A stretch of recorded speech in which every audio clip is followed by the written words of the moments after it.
Right, great.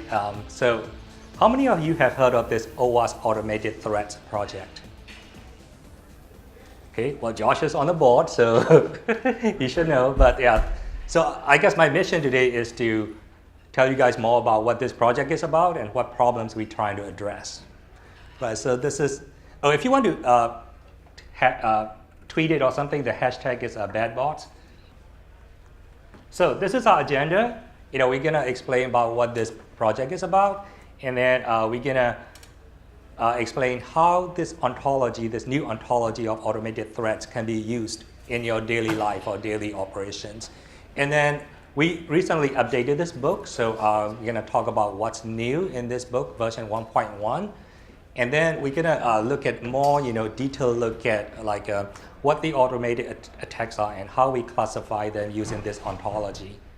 And then we talk more about like countermeasures that we introduce in this version of the book, and we explain everything. And then I'll share a little bit with you with the project roadmap, and hopefully some of you can help participate in that in this project and share information with us. So what is this project about?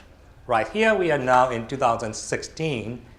We have OWASP Top 10 been around for almost 10 years. We take care of a lot of these security problems like SQL injection and cross-site scripting through developer training, better frameworks and testing and secure SDLC and all that, right? So everything is good. So from security point of view, right, that you look at like, oh, we get everything covered.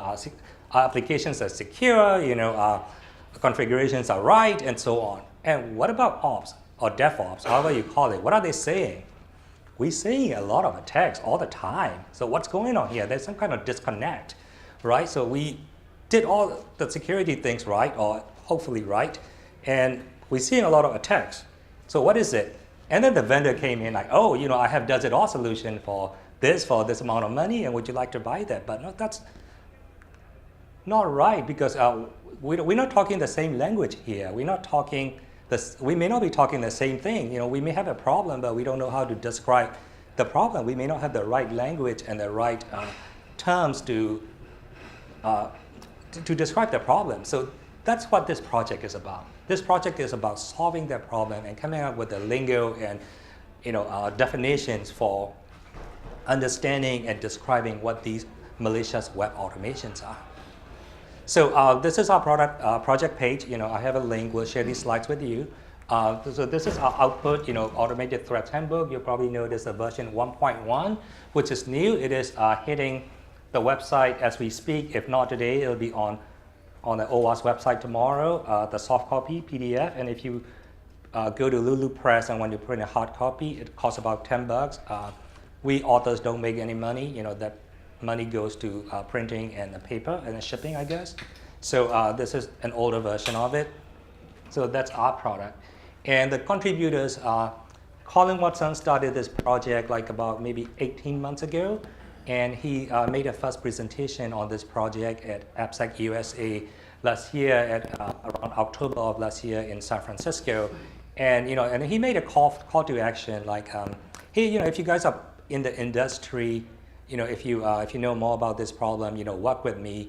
And he didn't get any traction. I was at the talk, but also that kind of lost on my mind. Like about 6 months later, I started hearing a lot more of these problems with our customers. So, like the person who introduced me said, I work at Verizon, but our part of Verizon does we do CDN. We operate a content delivery network, and my job is to, on top of the content delivery network, to provide security services like web applications, firewalls, and DDoS protection, and so on. But what we kept hearing from our customers is that we have this bot problem, right? These bots are causing all kinds of issues, and these are the problems that. So we started analyzing some logs and stuff, and I saw a lot of the patterns and data on like, hey, this bot problem is real. This bot problem is happening. So I contacted Colin and hey, maybe you need some help, and I have some data that I can help. So we started updating this handbook, and here we are like about 6 months later. We have a new version of the book coming out, or has come out, depending on if he has uploaded to the OWASP server. So I kind of want to give a shout out to other contributors, Jason Chen, Mark Hall, Andrew, and Roland, and also a couple of vendors participated in this update. I'll mention their names here. I don't put them on the slide. Digital Networks and Shape Security are focused on this bot mitigation space, and they gave us some good input on how to update this. But this is an OWASP project, vendor neutral. Everything is written in a vendor neutral way, so that we're not endorsing or even a certain approach is better than other, leave alone the vendors. Right, so good bot, bad bot, right? So what are the bots? So the bots are not application vulnerabilities like we traditionally talk about it here at OWASP. Right, so bots are abuse of application behavior or the application features in an automated way, right? So one estimate, I got this data from one of the vendors, one estimate will show like about 46% of, that's almost half of the web traffic is from the bots. And not all bots are bad, right? Some bots are even desirable, like if it is a Google bot or Bing bot or search engine, you really want these bots to come in and index your website so you can increase your SEO and page rankings and all that kind of stuff. And the bots can be from the APIs too. That could be your own applications hitting the API, or that could be your partner application, accessing through your API, or it could be your health check, DevOps type of stuff going on. So some bots are good. But according to that data, which is pretty consistent with what I see on the, when our customers have bot problems, is that about 20% of bots are bad. So who are the bad bots? Right, so, well, this is what this project is about. This is about introducing OATS, or I want to call it OATS. I don't know if that name has kind of taken a hold. OWASP Automated Threats. Right, so the project is about ontology of unwanted web automation. But, gradually we might graduate to like having a taxonomy, so we can kind of organize them into trees and put them in the same bucket. But at this point, we just documenting and creating an ontology for everything that we know, or at least everything we know up to this point. Like I said again, these are not vulnerabilities. Things like SQL injection and cross-site scripting, and remote file access and local file access and TLS configurations and so on, they wouldn't necessarily go into that, but there are bots who are trying to exploit these vulnerabilities or possible vulnerabilities through automated ways. So we'll talk about that. And also another thing to note is like this is not a top 10 or top 20 or top X. In that these are just, we just listing these things. We're not ranking them by any risk or how common they are in the wild and things like that. So these projects may come later, or we may add more of that data to this project, but at this point, we're enumerating all these things that are bad. So this is a complete list. This is in alphabetical order, and you will usually see like OAT 00X or XX in front of it. So because we want to give them both a name and a number. So a number is easier to kind of reference to when you're writing documents and stuff, but the name is easier to remember. Right now we try to make the name as short, so you can see like scraping, scalping, skewing, sniping, and spamming. Right? We'll explain what they are. So okay, great. So this is great, but how do I use that information, right? So we came up with like 5 use case scenarios that hopefully this information will be used. You may have more use cases. You may use some of them. You may use all of them. So one is like, consider, you being a security architect assigned to this project or, a new product, or how do you define these security requirements, right? You do all things right with the SQL injection and cross-site scripting and configuration and, coding issues, but how do you address this? Because these are valid features that are getting exploited in an automated way. So now you have both a concept and a description to describe what needs to be addressed during that secure SDLC cycle. So if you're the CISO or the security manager, you can use that information to share like with your peers. Like if you're in the, let's say, retail industry and you go to a retail conference and you share this information with other people, you'll see a lot of common common patterns. So our customers do that all the time. They talk to, hey, I'm selling auto parts here, but you're selling, home improvement stuff, or you're selling electronic equipment. They know each other. They call up each other. But when they change the information, now they have the consistent way of naming and describing things. And before that, I may say one thing, but they may think that it's a different way, right? I may describe the problem in one language, but that might translate to a different language in their lingo or in their understanding. We'll get into a little more details later.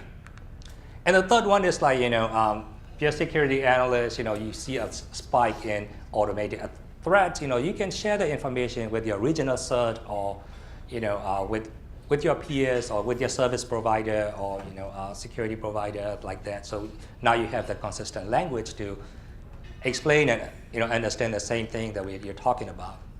And then if you're a pen test, when you see some penetration testing or when you're conducting penetration testing, you should also cover these topics like, these are the type of features that can be abused by automated bots.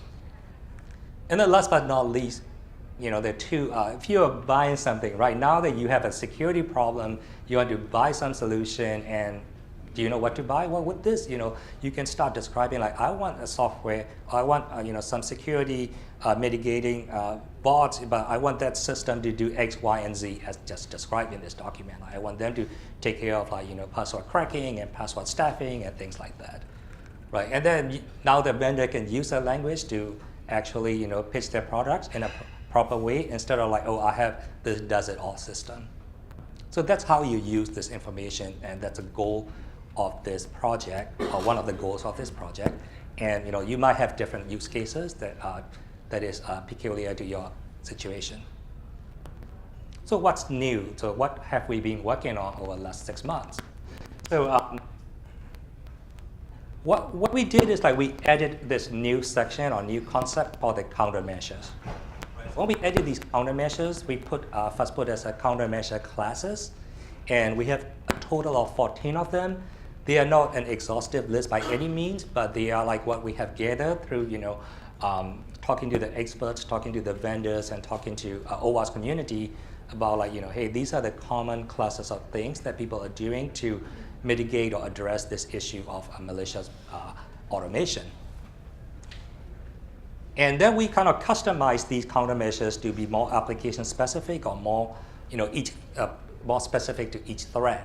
And we put them in each thread section for each thread, and also we kind of give them like a specific advice, or like if you're trying to address this type of attack or this type of threat, then these are the countermeasures that are applicable to you, and these are the ways that you might want to customize this countermeasure class to be applicable to your situation. And then we added more threat-specific symptoms or the examples. That's through collection of data from the practitioners in the field.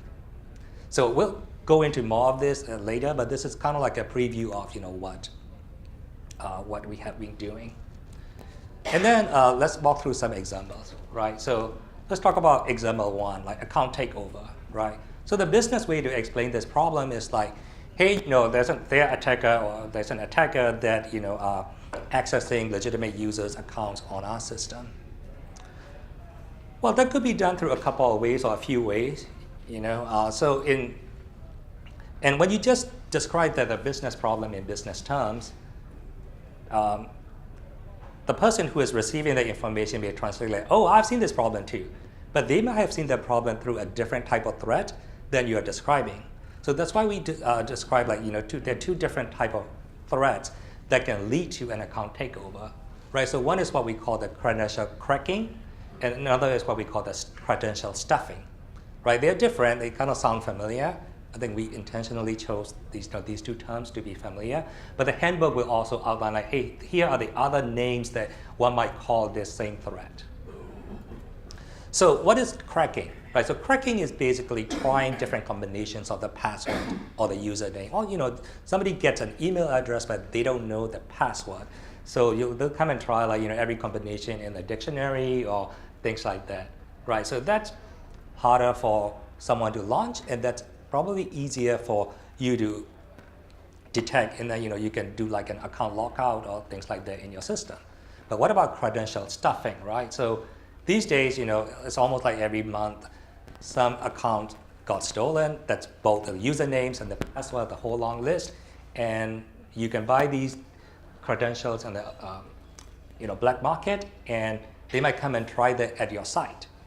And that's different because you're not trying these different patterns. You're trying multiple usernames and passwords, and you may not see the same pattern as you're trying to address while you're addressing the cracking. So that's why we split these two. And we list these possible symptoms. Some may be the same, some may not be the same. And countermeasures, they will be slightly different, as we were discussing. So that's one example. So we kind of describe these concepts of threat in our handbook using these symbols, right? So in cracking, you get credentials and directories and stuff, and then you started brute forcing, and then you see the repeated pattern here, and maybe one of them will succeed and it'll go through the system, right? And this is how we pictorially describe credential cracking. And this is about stuffing in that you have a stash of the login credentials, and you try to repeatedly do that, and some of them will succeed, right? So the difference here is that this little plus sign here that is describing how different combinations of the password is being tried. So let's look at another example, right? Credit card abuse, right? So that's a general term to describe it, that you have people who are using credit cards in malicious ways. So how do you know this problem? So some of the symptoms may be like your chargeback rate is high, or your bank is increasing your transaction costs because of the chargeback rates and so on.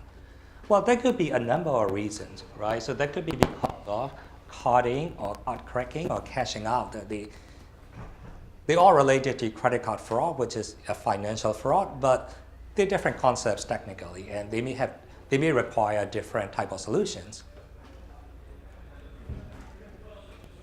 So basically, what is carding? So carding is basically trying, you may have the card number, but you may not have the CVV at the back of the card, or you may not have the expiration. So you try this different combination.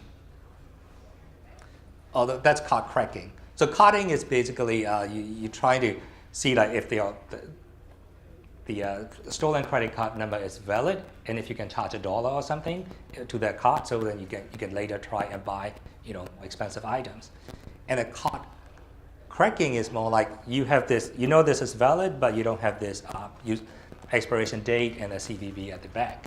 And what about caching? Well, caching, now you have a good credit card, but how do you make money out of it, right? So you may buy some expensive items and ship it to some address. Or, one favorite thing that I have seen is, this is based on the true stories, a couple of companies ago that I worked at.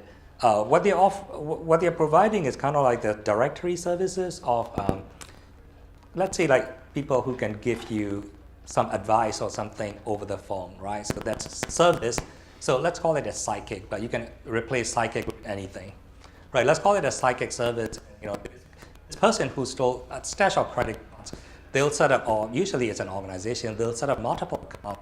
One is a service provider, a psychic, and the others are like people who are seeking this psychic advice, right? And what they do is like these people who are seeking, the seekers will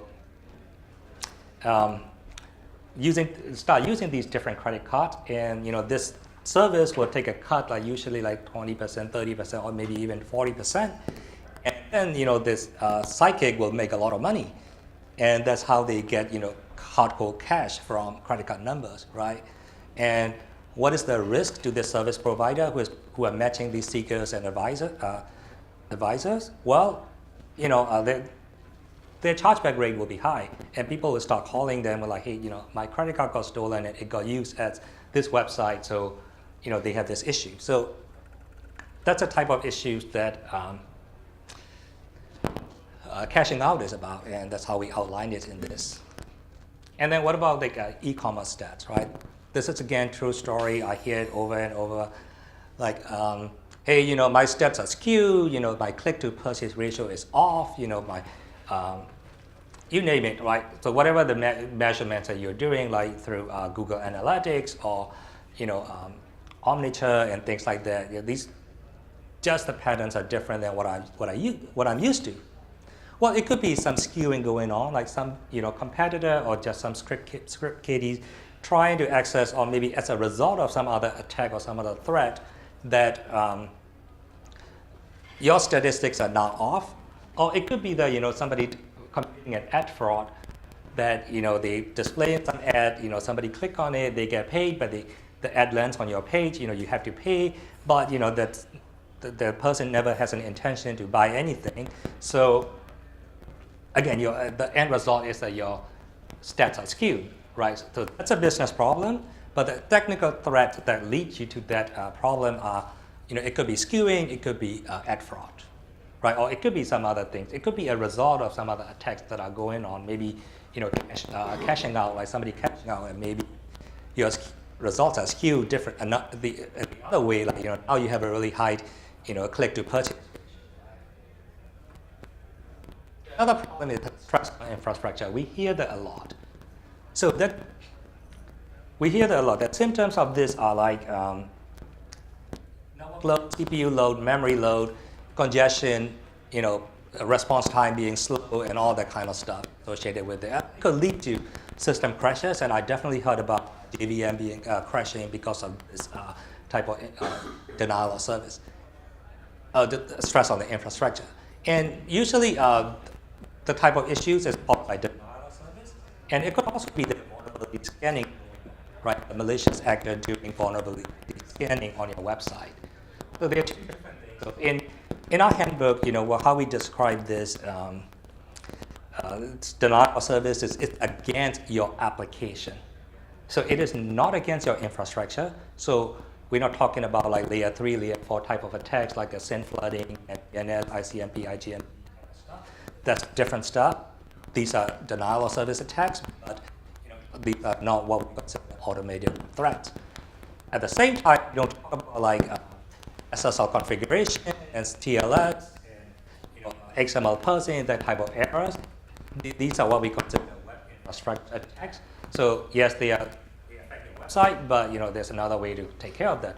But the type of attacks that we're talking about are like something that really consumes your resources. So for example, like searching for some item that doesn't exist in your catalog, right? So you have to do a sequential search of everything in your catalog, and then you don't find it. Or you find some item with some really, or you find out about some query that will make your CPU spike, right? Or they can measure that through the response time.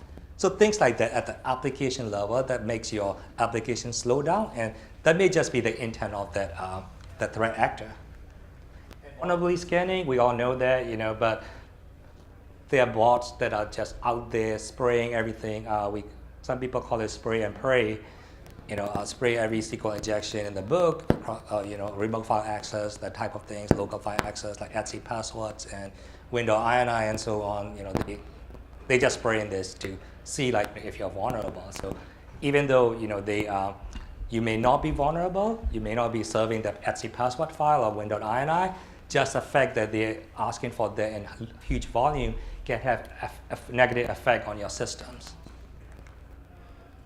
And then how about this? You're trying to sell some high value items like some concert tickets or maybe Cubs game or especially it's more relevant in the travel industry, like this special airfare of $3.99 to go to Europe or something like that, but you only have one or maybe 2 or 3 tickets of the price as a special promotion, maybe like the loss leader, right?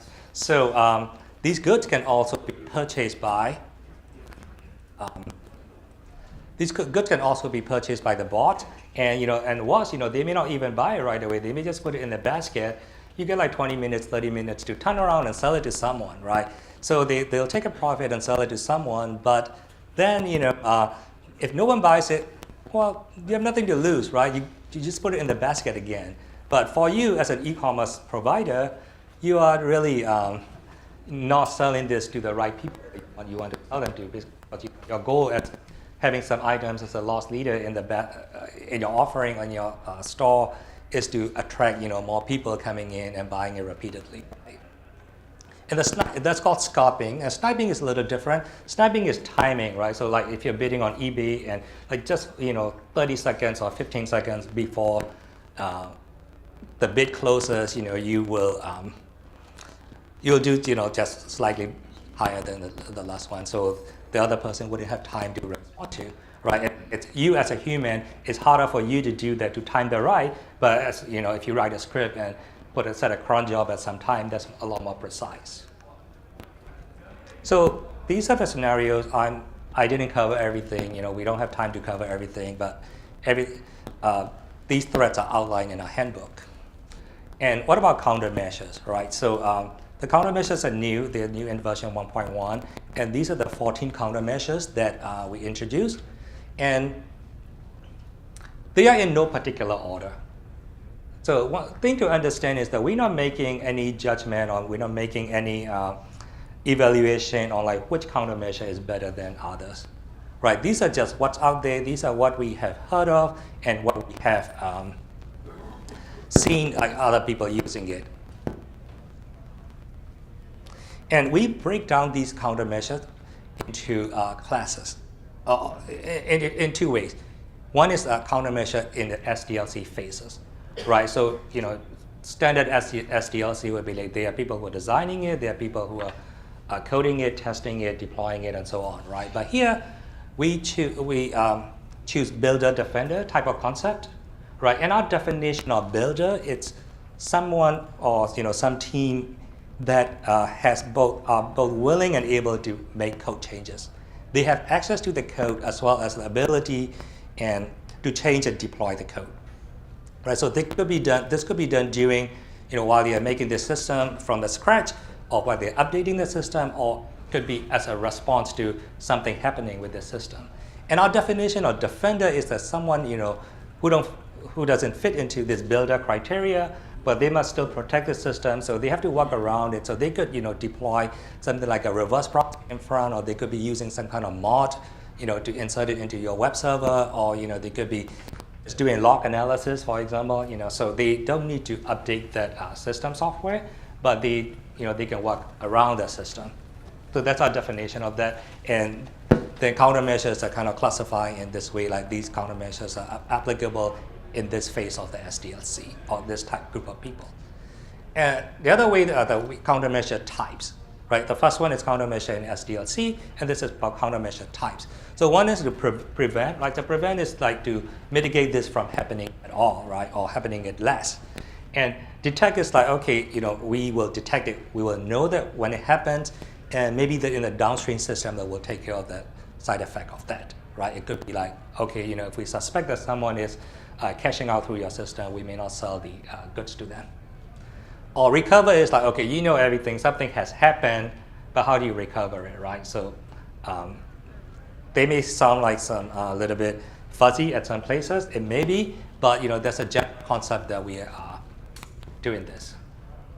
So rate, this is just one of the examples of countermeasures, and rate is like basically rate limiting, right? So you want to rate limit, you don't want certain device or certain IP or certain group of IPs or however you want to define it, right? You don't want them to access more than X number of requests per minute or second or hour and so on, right? So the more precise you can identify the endpoint, usually the better. So that leads to like device fingerprinting and so on. But I think you still have value, even when you're rate limiting at the IP level, right? So what makes them is like you kind of force the attacker to start using more and different IPs than just renting one machine from the AWS cloud or some other cloud provider, right? And that kind of also lead to value, right? So value is yet another countermeasure class, but this rate kind of references to it, and that you by doing the rate limit, you kind of decreases the value of what the attacker can achieve, right? Basically increasing the cost of attack. So when is it applicable? Well, you can do it as a builder or the defender. You can bake that into your software, or you can do that at the infrastructure level. This will both prevent and detect. And It is pretty much applicable to every OAT that we described, except like maybe ad fraud and fingerprinting. Because fingerprinting, you only usually need like one request and one response to understand. Fingerprinting means that you get more information than the server should be revealing, like your framework number and your IIS or purchase version, and all this configuration stuff that you should be sharing, right? So it only needs one request. And ad fraud kind of debatable, but at least at this version, we don't think this one really applies to ad fraud. And let's look at another one, fingerprinting. We kind of alluded to this, right? There will be many ways to fingerprint. There are open source things like Super Cookie. The guy named Sammy wrote that, and you can Google Super Cookie and it'll come up. So it's an open source Java library that you can fingerprint a browser, or you can be more fancy, or your vendor may be selling you more a fancier product with more parameters and so on, right? So fingerprinting can be based on the device, but also can be based on other stuff like HTTP headers and even like the IP address and our country and so on. So while fingerprinting is pretty much applicable everywhere except for the recovery, right? Because it's not really useful at the recovery phase, or at least we couldn't find a use case for that. But if you have seen a scenario contrary to that, we'd like to hear from you. And the funny thing about fingerprinting is not applicable to address fingerprinting, which is both. That's kind of funny, right? Fingerprinting as a countermeasure is not applicable to fingerprinting as a threat, because you only get one request in fingerprinting threat. And capacity, why don't you buy more servers and more bandwidth and so on? I mean, duh, right? But it's expensive, but it is what it is. It's there. It's that it to exercise. So we put it in there, and that's usually efficient against denial of service. But it's up to you. You can use it. And contract. Yeah. So this is not a technical countermeasure. This is business side of countermeasure, and we documented this as well because this is not just you look at this from the business point of view or the holistic point of view, right? So you may want some contractual restriction on the user, right? So like an API abuse, for example, you might have terms and conditions that, by registering and using the API, you promise to not overwhelm the systems and this and that, and you can apply this. Or if you especially if you're concerned about like click fraud, right? You can limit like for one particular website, the maximum we'll pay in a month is like $100 or something. So even though they're, doing a lot of click fraud, their payoff is like no more than that amount that you set in the contract. Yeah, it's pretty much applicable, and a lot of things. So sharing, share this information with OWASP community, your peers in the same industry or even different industry, national certs and so on. That's applicable to every OAT. Right. So what's next? So the next version is in the works. I'm targeting around February. I will love your feedback input on that. So you can just email my first name last name at owasp.org, or the same thing goes for colin.watson@owasp. And definitely this is going to be at AppSite California during the last week of January. So if you want to come out to sunny California, you'll probably get updated talk on this. And I submitted this for RSA, so I'm keeping my fingers crossed. And if you have other conferences that might be interesting to listen to this, you let me know. But yeah, so now that you learn everything, so we will be like, oh, we have now lingo and ways to describe the concepts and have the same understanding, right? So I want this issue to be taken care of. And yes, we're seeing this based on these parameters and possible symptoms. And now the vendor can also come and say like, yes, we have these products that address these problems. Instead of just talking about does it all system, you can be more specific in negotiation. So that's Colin, that's me, and if you have any questions, I'll take it.